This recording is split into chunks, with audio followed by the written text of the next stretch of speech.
राधे राधे दोस्तों, जय श्री कृष्णा। आज हम कार्तिक मास महात्म्य कथा अध्याय 30 के बारे में सुनेंगे। तो आइए शुरू करते हैं कार्तिक मास महात्म्य कथा अध्याय 30 की कथा। कार्तिक मास की कथा करती भव से पार, 30वां अध्याय लिखूं हुई हरि कृपा अपार। भगवान श्री कृष्ण सत्यभामा से बोले, हे प्रिय, नारद जी के यह वचन सुनकर महाराज पृथु बहुत आश्चर्यचकित हुए। अंत में उन्होंने नारद जी का पूजन करके उनको विदा किया। इसीलिए माघ, कार्तिक और एकादशी यह 3 व्रत मुझे अत्यधिक प्रिय हैं। वनस्पतियों में तुलसी, महीनों में कार्तिक, तिथियों में एकादशी और क्षेत्रों में प्रयाग मुझे बहुत प्रिय है। जो मनुष्य इंद्रियों पर विजय प्राप्त कर इनका सेवन करता है वह मुझे यज्ञ करने वाले मनुष्य से भी अधिक प्रिय है। जो मनुष्य विधि पूर्वक इनकी सेवा करते हैं, मेरी कृपा से उन्हें समस्त पापों से छुटकारा मिल जाता है। भगवान श्री कृष्ण के वचन सुनकर सत्यभामा ने कहा, हे प्रभु, आपने बहुत ही अद्भुत बात कही है कि दूसरे के लिए पुण्य के फल से कलह की मुक्ति हो गई। यह प्रभावशाली कार्तिक मास आपको अधिक प्रिय है, जिससे पतिद्रोह का पाप केवल स्नान के पुण्य से ही नष्ट हो गया। दूसरे मनुष्य द्वारा किया हुआ पुण्य उसके देने से किस प्रकार मिल जाता है, यह आप मुझे बताने की कृपा करें। श्री कृष्ण भगवान बोले, प्रिय, जिसे कर्म द्वारा बिना दिया हुआ पुण्य और पाप मिलता है उसे ध्यानपूर्वक सुनो। सतयुग में देश, ग्राम तथा कुलों को दिया पुण्य या पाप मिलता था, किंतु कलयुग में केवल कर्ता को ही पाप तथा पुण्य का फल भोगना पड़ता है। संसर्ग न करने पर भी वह व्यवस्था की गई है, और संसर्ग से पाप व पुण्य दूसरों को मिलते हैं, उसकी व्यवस्था भी सुनो।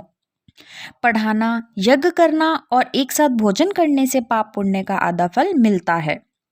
एक आसन पर बैठने तथा सवारी पर चढ़ने से, श्वास के आने जाने से पुण्य व पाप का चौथा भाग जीव मात्र को मिलता है। छूने से, भोजन करने से और दूसरों की स्तुति करने से पुण्य और पाप का 6वां भाग मिलता है। दूसरे की निंदा, चुगली और धिक्कार करने से उसका 7वां भाग मिलता है। पुण्य करने वाले मनुष्य की जो कोई सेवा करता है वह सेवा का भाग लेता है और अपना पुण्य उसे देता है। नौकर और शिष्य के अतिरिक्त जो मनुष्य दूसरे की सेवा करवाकर उसे पैसे नहीं देता वह सेवक पुण्य का भागी होता है। जो व्यक्ति पंक्ति में बैठे हुए भोजन करने वालों की पत्तल लांघता है वह उसे उसकी पत्तल उसने लांघी है तो अपने पुण्य का 6वां भाग देता है। स्नान तथा ध्यान करते हुए मनुष्य से जो व्यक्ति बातचीत करता है, उसे छूता है, वह अपने पुण्य का उसे 6वां भाग दे डालता है। जो मनुष्य धर्म के कार्य के लिए दूसरों से धन मांगता है वह पुण्य का भागी होता है। ठीक उसी प्रकार जिस प्रकार की दान करने वाला पुण्य का भागी जो मनुष्य धर्म का उपदेश करता है और उसके बाद सुनने वाले से याचना करता है वह अपने पुण्य का 6वां भाग उसे दे देता है। जो मनुष्य दूसरों का धन चुराकर उसे धर्म करता है वह चोरी का फल भोगता है और शीघ्र ही निर्धन हो जाता है, और जिसका धन चुराता है वह पुण्य का भागी होता है। बिना ऋण उतारे जो मनुष्य मृत्यु को प्राप्त होता है उनको ऋण देने वाले सज्जन पुरुष पुण्य के भागी होते हैं।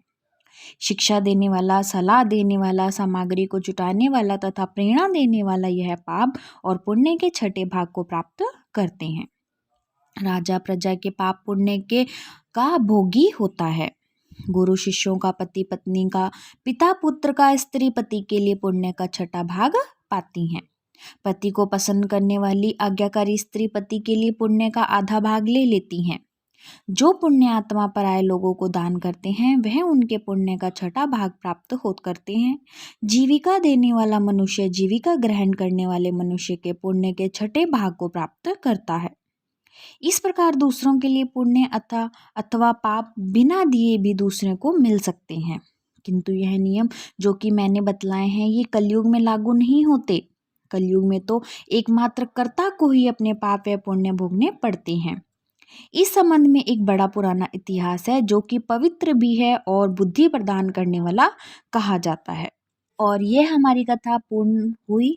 अब हम सुनेंगे कार्तिक पूर्णिमा के बारे में और इसकी कथा के बारे में, और कार्तिक पूर्णिमा क्यों बनाई जाती है।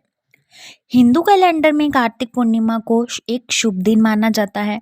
ऐसा माना जाता है कि इस दिन देवी देवता धरती पर अवतरित होते हैं और लोगों को सुख समृद्धि का आशीर्वाद देते हैं। यह भी माना जाता है कि इस दिन पवित्र नदी गंगा में डुबकी लगाने से सभी पाप धुल जाते हैं और मोक्ष की प्राप्ति होती है। कार्तिक पूर्णिमा के दिन महादेव ने प्रदोष काल में अर्धनारीश्वर के रूप में त्रिपुरासुर का वध किया। उसी दिन देवताओं ने शिवलोक यानी काशी में आकर दीपावली मनाई। तभी से ये परंपरा काशी में चली आ रही है। माना जाता है कि कार्तिक मास के दिन काशी में दीप दान करने से पूर्वजों को मुक्ति मिलती है। और कार्तिक पूर्णिमा सबसे महत्वपूर्ण पूर्णिमा में से एक है। इस विशेष दिन पर लोग व्रत रखते हैं और भगवान सत्यनारायण के रूप में भगवान विष्णु जी की भी पूजा करते हैं। सनातन धर्म में हर माह का विशेष महत्व होता है। कार्तिक माह भगवान विष्णु का ही स्वरूप है। ऐसी मान्यता है कि इस दिन कृतिका में शिव शंकर के दर्शन करने से 7 जन्म तक व्यक्ति ज्ञानी और धनवान होता है। इस दिन चंद्र जब आकाश में उदित हो रहा हो, उस समय शिव, संभूति, संतति, प्रीति, अनसुईया और क्षमा, इन 6 कृतिकाओं का पूजन करने से शिव जी की प्रसन्नता प्राप्त होती है। और कार्तिक पूर्णिमा के दिन इन सिखों के गुरु नानक देव जी का जन्म हुआ था। अतः इसलिए इस दिन गुरु नानक जयंती भी मनाई जाती है। और कार्तिक पूर्णिमा के दिन अन्न, दूध, चावल और आंवले का दान करना शुभ होता है। इस दिन शाम के समय चंद्रदेव को पानी में कच्चा दूध मिलाकर अर्घ दें। इस शुभ मौके पर माँ लक्ष्मी की कृपा पाने के लिए महालक्ष्मी स्तुति का पाठ भी कर सकते हैं। उदया तिथि के अनुसार कार्तिक पूर्णिमा 27 नवंबर को मनाई जाएगी और इस दिन पूर्णिमा व्रत, सत्यनारायण भगवान की पूजा और कार्तिक गंगा स्नान दान करना उत्तम रहेगा। साथ ही बताया गया है कि कार्तिक पूर्णिमा पर सत्यनारायण व्रत की पूजा का शुभ मुहूर्त सुबह 9:30 बजे से लेकर 10:49 तक रहेगा। सुखी और शांतिपूर्ण जीवन के लिए भगवान विष्णु की पूजा में फूल, दीपक और अगरबत्ती का उपयोग किया जाता है। कार्तिक पूर्णिमा पर भक्त सत्यनारायण व्रत नामक व्रत भी रखते हैं। लोग मंदिरों और अपने घरों में भगवान शिव का रुद्राभिषेक भी करते हैं। और इस दिन सुबह जल्दी उठकर अपने घर के पास किसी नदी या तालाब में जाकर स्नान करें। यदि ऐसा करना संभव न हो तो घर में पानी में गंगा जल मिलाकर स्नान करें। इसके बाद अपने घर के आसपास किसी नदी में जाकर दीप दान करें। यदि ऐसा संभव न हो तो अपने घर के पास किसी मंदिर में जाकर भी आप दीप दान कर सकते हैं। और इस दिन भगवान विष्णु के साथ माता लक्ष्मी की भी पूजा अर्चना करनी चाहिए। और अब हम सुनेंगे कार्तिक पूर्णिमा की कथा। पौराणिक कथा के मुताबिक तारकासुर नाम का एक राक्षस था। उसके 3 पुत्र थे, तारकक्ष, कमलाकक्ष और विद्युन्माली। भगवान शिव के बड़े पुत्र कार्तिकेय ने तारकासुर का वध किया। अपने पिता की हत्या की खबर सुन तीनों पुत्र बहुत दुखी हुए। तीनों ने मिलकर ब्रह्मा जी से वरदान मांगने के लिए घोर तपस्या की। ब्रह्मा जी तीनों की तपस्या से प्रसन्न हुए और बोले कि मांगो, क्या वरदान मांगना चाहते हो। तीनों ने ब्रह्मा जी से अमर होने का वरदान मांगा, लेकिन ब्रह्मा जी ने उन्हें इसके अलावा कोई दूसरा वरदान मांगने को कहा।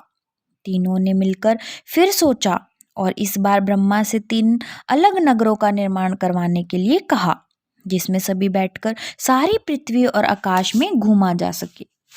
1000 साल बाद जब हम मिले और हम तीनों के नगर मिलकर एक हो जाएं, और जो देवता तीनों नगरों को ही एक ही बार से नष्ट करने की क्षमता रखता हो, वही हमारी मृत्यु का कारण हो।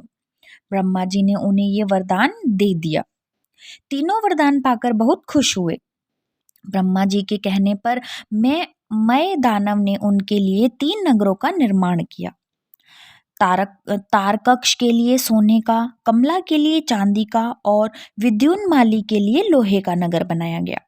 तीनों ने मिलकर तीनों लोकों पर अधिकार जमा लिया। इंद्र देवता इन तीनों राक्षसों से भयभीत हुए और भगवान शंकर की शरण में गए। इंद्र की बात सुन भगवान शिव ने इन दानवों का नाश करने के लिए एक दिव्य रथ का निर्माण किया। इस दिव्य रथ की हर चीज देवताओं से बनी। चंद्रमा और सूर्य से पहिए बने। इंद्र, वरुण, यम और कुबेर रथ के 4 घोड़े बने। हिमालय धनुष बने और शेषनाग प्रत्यंचा बने।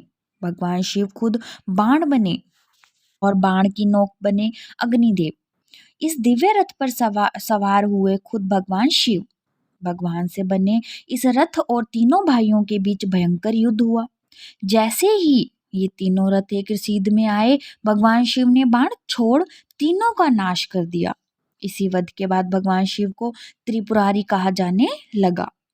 यह वध कार्तिक मास की पूर्णिमा को हुआ, इसीलिए इस दिन को त्रिपुरी पूर्णिमा नाम से भी जाना जाने लगा। और इसी के साथ आप लोगों को हमारी ये कथा कैसी लगी, आप लोग हमें कमेंट करके ज़रूर बताइएगा। और कथा सुनने के लिए हमारे चैनल को लाइक करें, शेयर करें और सब्सक्राइब करें। धन्यवाद। राधे राधे। जय श्री